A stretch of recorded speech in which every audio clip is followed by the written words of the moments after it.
This presentation is part of the TI in Focus AP Calculus video series. In this video, I'll discuss the scoring guidelines for the 2022 AP Calculus exam free response question AB2. My name is Steve Kokoska. I'm a professor emeritus at Bloomsburg University in Pennsylvania, and I'm a former AP Calculus chief reader. Here's an outline of the information presented in this video. I'll start by reviewing the free response question, the point distribution, and then the scoring guidelines used at the AP Calculus reading in Kansas City and for readers off-site. I'll present more detailed solutions where appropriate, and then I'll consider more detailed interpretations of the scoring guidelines and how these guidelines were applied in certain situations. I'll consider some common student errors where it is relevant. And finally, I will include a few extra problems for you to consider, all associated with this question. The format for the AP Calculus scoring guidelines has changed in the last couple of years. So just a few general notes before we begin. The model solution presented in these guidelines is given using standard mathematical notation. In general, other solutions using correct mathematics are eligible for all points. Remember that a final numerical answer does not need to be simplified.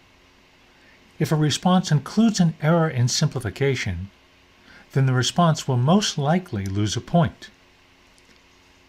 Decimal approximation answers must be given to 3 digits to the right of the decimal, rounded or truncated. But within each question, at most 1 point is lost for inappropriate rounding. This question is calculator active, and it involved 2 functions f and g whose graphs are given, but note they're not identified on the graph. The graphs intersect at x equal minus 2 and at x equal b, where b is greater than 0. But b is not given. In Part A, we need to find the area of the region enclosed by the graphs of f and g. And Part A was worth 3 points.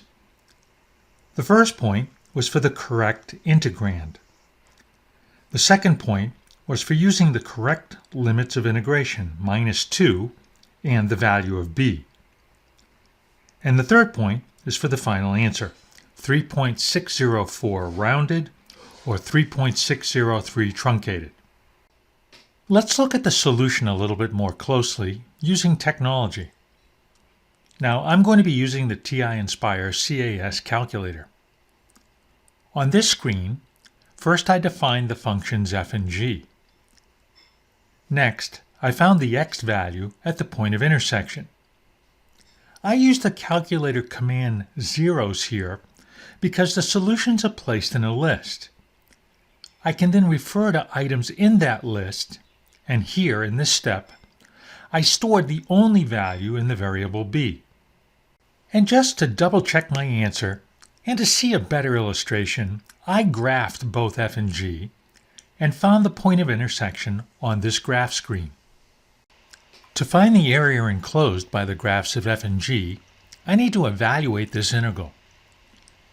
F is the upper or the high curve, and g is the lower or the low curve. So the integrand is f of x minus g of x. The answer using technology is 3.604. This is just a visualization of the area and the same calculation done on the graph screen. I can see the area here is also 3.604.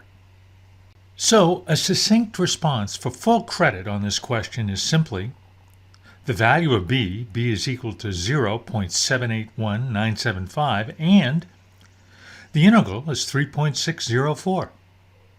Here are the scoring notes associated with Part A. There are other forms of the integrand that are acceptable. All will lead or can lead to the correct answer. Therefore, each of these integrands earns the first point. To earn the second point, the response must present the correct limits of integration. That is, the lower limit must be minus 2, and the upper limit must be the letter b, or the correct value of b, with at least one digit to the right of the decimal, up to 3. There are some special cases here. Here's the first one. If the response presents an incorrect value of b for b between 0 and 1 and used a lower limit of minus 2, the response does not earn the second point, but it can earn the third point for a consistent answer. And here's an example. This earns 101 in Part A. Note that the high and the low curve switch at the x value of b, so we will treat this integral and evaluation as the quote-unquote consistent answer. In case 2, the response uses a lower limit of x equals 0 and the correct upper limit b. In this situation, the response does not earn the second point, but it can earn the third point for a consistent answer. And here, that's 0.708 rounded. And finally, in the third case, if there are any other uses of incorrect limits, then the response does not earn the second point and is not eligible for the third point. For example, here the lower limit is minus 1, which is incorrect, and the upper limit is 0.6, which is also incorrect. Now, even though the evaluation is correct, this response still earns 100. The next scoring note is about what we often call a reversal. That is, the integrand is reversed. Now, this is a way to start the problem, but the negative value must be resolved using correct notation. So here is an example presentation that would earn all 3 points. This next note involves eligibility. A response must earn the first point, the integrand point, in order to be eligible for the third point, the answer point. If you think about it, this makes sense. I have to have the correct integrand to get the correct answer. And if the response earns the second point, the limits of integration point, then they must have the correct answer to earn the third point. The last scoring note in Part A deals with a common arithmetic error, and it's actually a special global issue. It involved another case in which we have named functions, but the student chooses to write out the function definition, and in doing so makes an arithmetic error, or a distribution error. In this problem, the response does not distribute the minus sign correctly, or uses incorrect notation by failing to include parentheses. Now, I'm not going to discuss this in detail, but here is the global special case from the scoring guidelines. And again, I think we awarded points for consistent, correct calculus work, as long as the complexity of the problem remained the same after this error. Here are some of the common errors we observed in Part A. Now, most responses seem to convey an understanding for finding the area between two curves. This year, there were actually few responses that reversed the integrand. Now, I think that means that students were able to identify the high curve and the low curve, and they understood conceptually how to compute the area. There were a few responses that divided the region into two pieces, found the area of each, and then added to obtain a final answer. Now, there wasn't really a need to do this, but some responses used x equals 0 as a value to separate the region into two parts. Unfortunately, many responses did not find and present the upper limit of integration correctly. Remember that the x value was not asked for in this question, but it should be reported with 3 digits of accuracy, and it should be stored to the greatest degree of accuracy allowed by the calculator. There are generally 2 ways to find this x value: on the home screen using a solve function, or on the graph screen using the intersection function. Part B involves the function h of x, the vertical distance between the graphs of f and g. We need to determine if the vertical distance is increasing or decreasing at x equal minus 0.5, and we need a reason for the answer. Part B was worth 2 points. 1 point for considering h prime of minus 0.5, or the difference f prime of x minus g prime of x, and 1 point for the answer with a sufficient reason. Let's take a closer look at a solution to this problem using technology. First, I have a graph of the functions f and g and h, and a line segment representing h of minus 0.5, the vertical distance between f and g. Now we need to find and interpret h prime of minus 0.5. To visually estimate this value, we could consider the slope of the tangent line at x equal minus 0.5 to h, and it appears to be negative. Here's the actual calculation. I defined the function h, and here is the derivative. H prime of minus 0.5 is minus 0.6.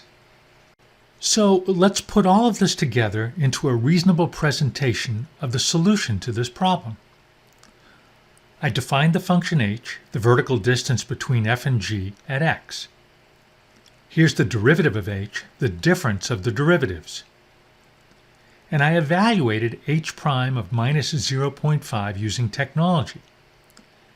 Since this value is less than 0, we conclude that h is decreasing at x equal minus 0.5. Here are the scoring notes for Part B. As usual, since the problem did not explicitly ask for the value of h prime of minus 0.5, the student does not have to present this value. But if it is presented, it must be correct for the digits reported up to 3 decimal places. Reporting the sign of h prime of minus 0.5 is sufficient. A response that reports an incorrect value of h prime of minus 0.5 earns only the first point. The response has considered h prime of minus 0.5, but since the value is incorrect, the response is not eligible for the answer with reason point. A response that presents only the expression h prime of x does not earn either point. This just isn't enough evidence that the response is considering instantaneous change of h at x equal minus 0.5. So only this expression does not earn either point. The only way that a response could earn the second point for concluding that h is increasing is covered by the global special case. Remember, that's the case in which the response incorrectly distributes the minus sign. And finally, some responses compared the values of f prime of minus 0.5 and g prime of minus 0.5. This is a valid method for answering the question. The response earned the first point for conveying this comparison, and here's a typical response using this comparison method that earned both points. Here are a few common errors in Part B. Now, most responses were indeed able to interpret the concept of vertical distance into the equation h of x equals f of x minus g of x. However, some did not use this notation for h of x in their reason. Therefore, the reason was difficult to interpret or was simply not sufficient. And in those responses that compared f prime of minus 0.5 and g prime of minus 0.5 verbally, the explanation was often lacking. Either the response did not directly reference x equal minus 0.5 or link the explanation to the appropriate calculus concept. In Part C, we are told that the region enclosed by the graphs of f and g is the base of a solid. Cross-sections of the solid taken perpendicular to the x-axis are squares, and we need to find the volume of the solid. Part C was worth 2 points. The first point was for the correct integrand, the area of an arbitrary cross-section of the solid. And the second point was for the answer, presumably found using technology. Here is a more detailed solution. First, we need to recognize that the area of a cross-section is the area of a square, let's say s squared. Then note that the side of the square has length f of x minus g of x. So an expression for the volume is this, and we can now find the volume of the solid using technology. Now remember that I have b stored on the calculator, so I just evaluated the correct definite integral, and the volume of the solid is 5.34. Now note that the third digit to the right of the decimal is a 0, rounded or truncated, so we don't have to report it. It's written on the scoring guidelines, but students do not need to write the 0 in their final answer for full credit. Here are the scoring notes for Part C. The integrand point is earned for an expression of this form where k is not equal to 0 in a definite integral. If k is different from 1, then the response is not eligible for the second point. You can probably envision some responses that have k equal to pi or k equal to the square root of 3 over 2. A response with an incorrect integrand is ineligible for the answer point, except in these cases. Suppose there is a presentation error, that is, a missing parentheses or a misplaced exponent. If the answer is correct, then the response earns the second point only, and here's an example. And again, there are special scoring instructions for the case in which the response makes an error in distributing the minus sign. And finally, it is possible that a response could earn the second point only if incorrect limits are imported from Part A. Here are some common errors in Part C. Now, most responses conveyed an understanding of how to find the volume of a solid with known cross-sections. However, some responses use the area of a circle for the area of a cross-section. And some students used f of x squared minus g of x squared instead of the difference f of x minus g of x squared as the area of a cross-section. Unfortunately, there were several presentation errors in the integrand. And if the integrand was initially presented correctly, then there were some simplification errors that followed.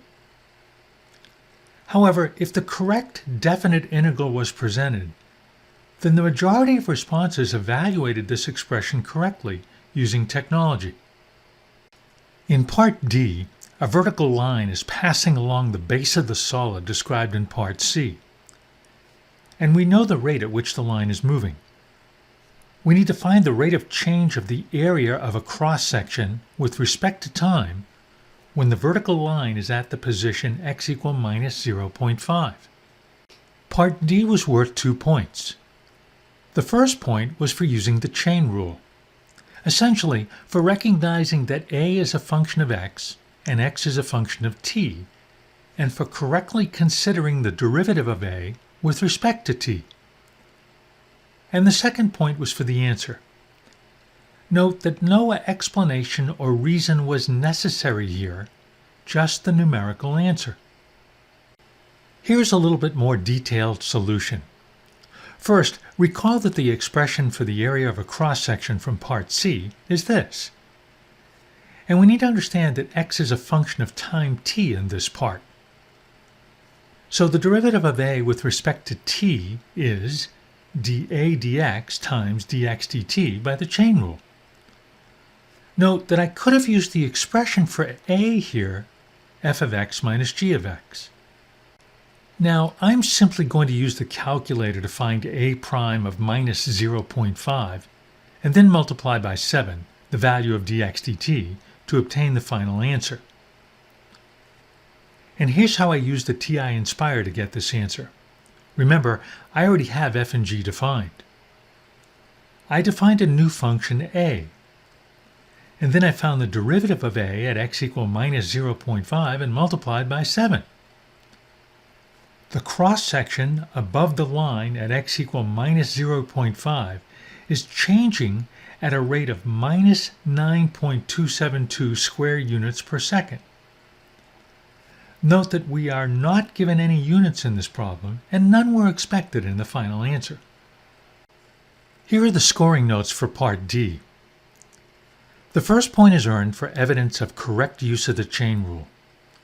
Each of these expressions listed here earns the first point. If a response has defined or named the function h as h of x equal f of x minus g of x, then a correct expression for dA dt in terms of h earns the first point.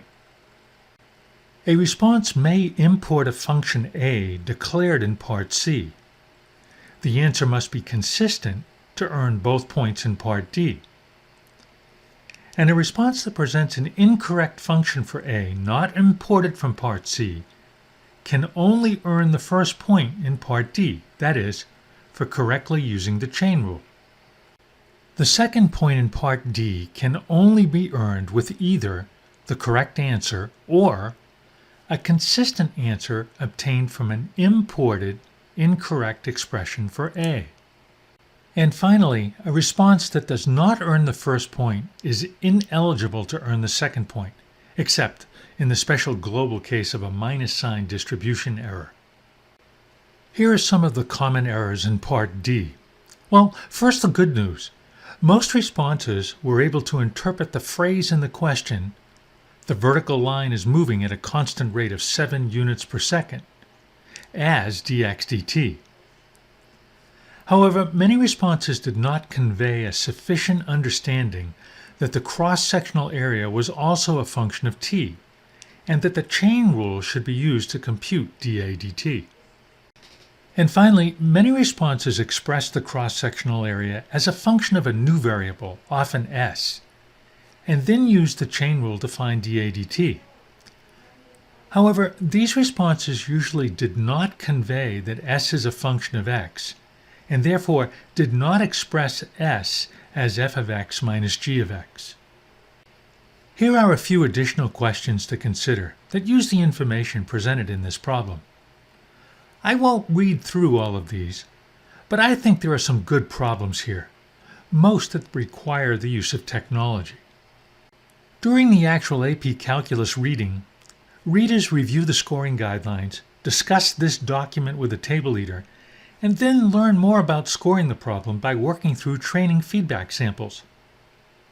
I hope this summary video captures the important aspects of this process and gives you a good idea of how this question was scored. And just a reminder, there are lots of valuable resources on the TI website. There is material there involving technology and calculus, classroom activities, and lots of calculator tips and tricks for test success.